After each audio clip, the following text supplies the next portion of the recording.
Hello lovely people of YouTube.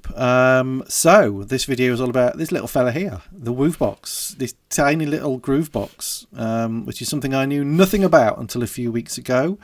Yeah, it was something that was mentioned to me by one of my regular viewers on my channel, and I thought it looked very interesting as a little Groovebox. So yeah, I got in touch with, I'm not sure if it's Evo or Ivo, the guy who makes these. So it's just a thing he's made by himself that he sells. He's not a big company or anything. Seems a very nice, friendly guy. He's always replies to emails really quickly. And I just reached out to him and said, I'd really be interested in featuring one of these on the channel. So full disclosure, he sent me one of these units just to try out, just to review. He's not expecting me to actually even do a video on it if I didn't want to. It's fine. He just said if I wasn't gelling with it, then send it in back. Well, I'm not going to send it back because I love it. I think it's great. So this video is just going to be basically a quick overview of what it can do. I'm going to then do, I think, a big series of videos on like all of the different aspects of it, almost kind of like a video manual as I'm going to get around to doing these. As much as anything, for me, as much as for you, because I find by doing these videos I learn like the full ins and outs of the machine, and I'll be honest, there's many times I've had to watch my own videos back to remember how to work stuff. So yeah, that's coming up over coming months. So if that's something you want to keep in touch with, then obviously hit the subscribe bell. No, the notification bell, press subscribe, notification bell, and all the other stuff. Yep, no money changed hands between me and Ivo or Evo. I'm going to call him Mr. Woovebox in respect of this unit. Like I say, he's not going to see this video before I put it up. He's not told me what I got to say. It's just a completely honest review from myself. If you do want to help support the channel, you can do so via Patreon, where you will get some free stuff as well. So yeah, there's links to that in the description below. So any help on there is much appreciated. And big shout out to everybody who has supported me on there and continues to do so to this day. So the Woovebox, what is it? It's basically it's a Groovebox. It kind of looks like, let's turn it on. So it's got this kind of LED, sort of, not LED, like a segment LED screen, very much like the Deluge. And it kind of looks like if you bred a Deluge with a load of pocket operators, I think this would be their love child. It's that kind of thing. So it's a sequencer for a drum machine.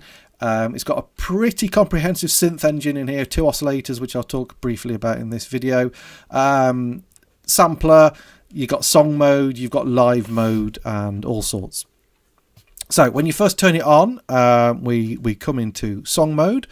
So one thing I've had this for a couple of weeks now, and it's quite a steep learning curve. When I first got it, I'll be completely honest with you, I was a little bit meh, because I turned it on, pressed play, nothing. So it doesn't come with any demo songs or anything loaded in, which would kind of be nice just to kind of hear something out of the box. And I kind of messed about with it for about 10 minutes, pressing loads of buttons, and got very frustrated with it and got nothing out of it. And I thought, you know what, I may have to actually read some of the manual. It does come with a cheat sheet. You get this nice little kind of carry case for it with a cheat sheet of various shortcuts in there, which again didn't make a lot of sense. So I went to the Woovebox website, and there is a very good getting started section on there. Just like if you want to learn the basics and get straight into just making some sequences, I recommend before you do anything, get that up on screen, then turn it on, and then follow that all through, because it does make life a hell of a lot easier, and you're not going to waste any time faffing about thinking this thing's rubbish because I can't get any sound out of it. So that's, yeah, first bit of advice. So yeah, you start off in song mode. There are various global settings on here. So any of these buttons that have a light on them means that's got something on it. Come back to that in a sec. Let's just look at connectivity and so on. So we've got an audio out cable here. We've got a USB connection on the side, which is just for charging.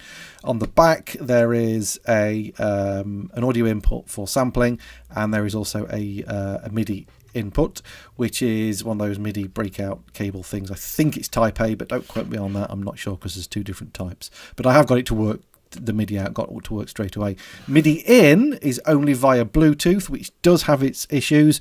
I will do a whole video separately on that. I'm not going to get into that for now.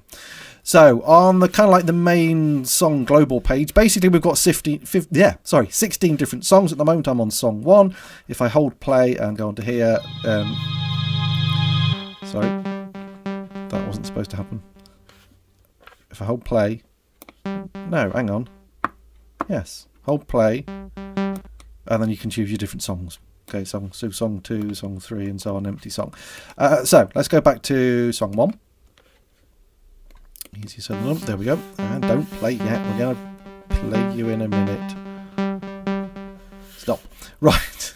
It's. I mean, I've got quite big thumbs. It is a little bit fiddly, the play button. It's a tiny little kind of like flat button there, which I have to kind of get the side of my thumb on it there. And you've got another button here, which is the right button. And then we've got this endless encoder, which you also press for different functions.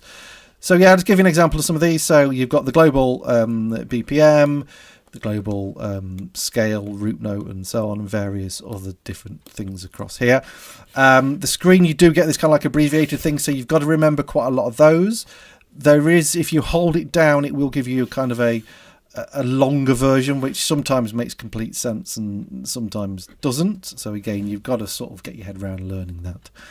So that's your song mode. We've got kind of 3 main modes. We've got song mode, we've got live mode, where you can have all your tracks playing and then mute them and bring them back in and take them out if you want to kind of do like a live jam of your patterns. If you press live again, you go into scene mode, where you can launch different scenes and have those loop round until you get onto the next one, kind of like an Ableton Live sort of thing. And then this one over here is the sampler. At the moment, I actually sampled all the sounds from the Ableton Live 808 kit, which I've got in here. So I've got 16 different sounds, so it's a little bit like the 808 drum rack now from Ableton on here. Just took the audio interface output from Ableton into here and sampled them. Sampling is very simple. Again, going to cover all that on a separate video. So then if we hold this down and press, let's just go with onto here. This is kind of like the sort of the sequencer pattern writing page. So we've got 16 different tracks, 16 different sounds we can use, which can either be samples or the inbuilt synth engine. Each of those can have 16 patterns, and you've got 16 songs. So at the moment, you see I'm on pattern 2, and this is a chord track.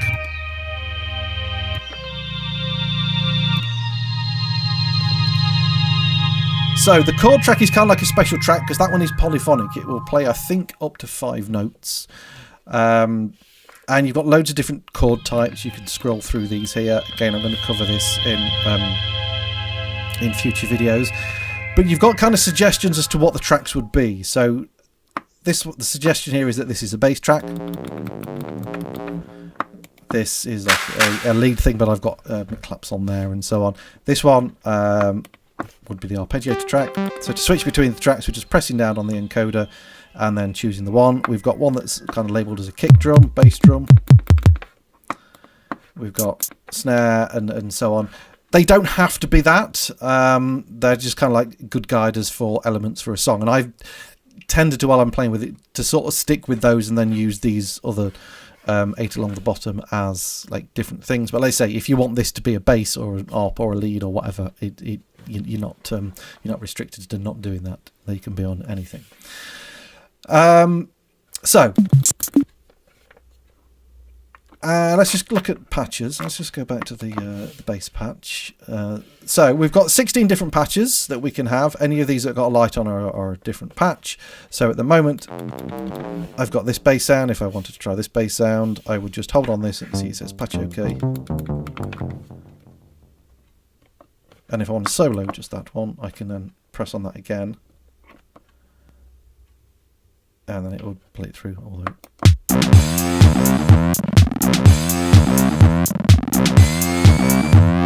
There was no bass on that pattern. There we go. You can see I'm struggling to... I'm usually better at stopping it than that. So you've got different patches. There are kind of a few quirks with saving patches. Again, I'll cover the whole patch section in a different video. I'm just going to do a quick overview for now. Cool little shortcut is if you want to get back to the sequencer page, you're just going to press on there and it's going to scroll all the way back to sequencer. And if you then quickly wanted to go back to the page you were on previously, you press it again and it'll take it over to the patch page. I'll leave it on that base for now.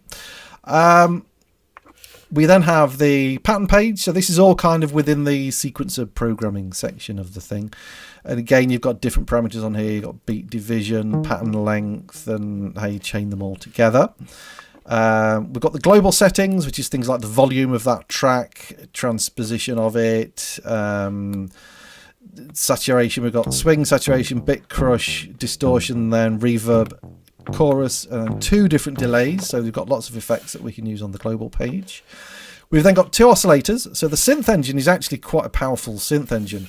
Again, for the oscillator, we've got coarse detune, fine detune, we've got the level, we've got loads of different, these are all of the different waveforms we can have, like squares and saws and so on.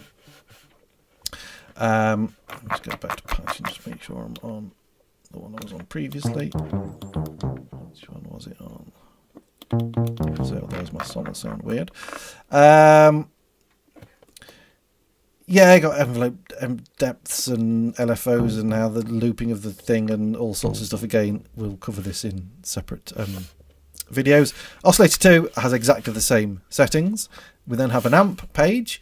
So the thing I love about this is you've actually got 3 envelopes in here. You've got an amp envelope for oscillator 1 and a separate envelope for oscillator 2. So this is the one for oscillator 1 and envelope 2 is for oscillator 2. So you could have oscillator 2 like as a sustained kind of droney sound in the background, while oscillator 1 is, you know, kind of having a long attack up and decay and release and so on. So in terms of the synth engine, it is pretty powerful for from a sound design point of view, which is very cool. And again, there's various LFOs and things that we can use. I think there's 2 LFOs as well. There's one for each of the amps, and I think there's a separate one for the filter as well, which is this page. Loads of different filter types. Low pass, high pass, band pass, and all that kind of stuff. Obviously, we've got cut off, resonance, usual thing. We've got, let's say, an envelope down here as well for the filter. We've got pitch, similar kind of things where you can do pitch modulation and different modes for your LFOs and all that kind of stuff. We've got a pan page where obviously we can pan the sound in various other different things. Again, I've not looked into that bit too in depth as yet. Got dynamics where we've got a compressor and various other things on there, and then we've got the patch page, which we've already had a look at. So that's kind of like the basic overview of it. It does do a lot. The thing I love about it is it's tiny. I mean, if you can see like my hand, it's, yeah, you know, it just fits in the palm of your hand. I've had this for about 2 weeks now. I've still got a lot to learn, but the kind of like once you get into the workflow of it, yes, there's kind of not necessarily shortcuts and menu diving, but you've got to remember what a lot of all these abbreviations mean. But you do, I think, if you spend the time for a week or two when you first get it, the workflow does kind of go. You kind of get used to it very quickly, and it's not bad. So this has kind of basically gone with me. It's just sat in my pocket. It's sat at the side of the bed, sat at the side of the sofa at night, and it's kind of quite hard to put it down once you start playing with it, because it's just like really instant and really quick to get stuff going. Let's just give you an example. Let's just go back into song mode and let's just find an empty song. Okay, for some reason it doesn't like my thumb today. There we go. No. There we go. Empty song. So we've got an initialized song. If I press play on here, nothing happens. So let's just go over to the bass. Let's choose a different patch. Oh, that'll do for now. Okay, so just to sequence stuff, you're going to go to the sequence page. You're going to hold right. And if I just want to put that in there, let's just put a kick in there. So you choose kind of which sound you want. And then if on that one, let's just go forward to the floor. Press play, if it'll start.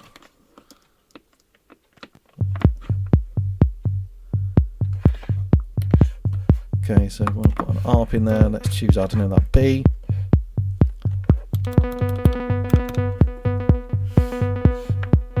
Now the cool thing with the chord track is the other instruments will kind of follow the root note of it. As you can see, it's changing whilst I'm... So if I put like a C major chord on there, and then put an E there, it will follow. So it kind of automatically transposes it and follows the chord thing, which is very handy, particularly if you're not massively up on music theory and all that kind of stuff. Again, all of this I will cover in later videos. I think I've said that a few times already in this video. As you can see, it automatically saves. The 85 then is your battery level. Battery life on it is pretty good. So yeah, it goes everywhere with me. I've been sat outside doing it. It doesn't have any kind of inbuilt speaker, which, I mean, it's tiny. I don't think it would sound great anyway. I mean, on things like the Deluge, I've never used the internal speaker anyway.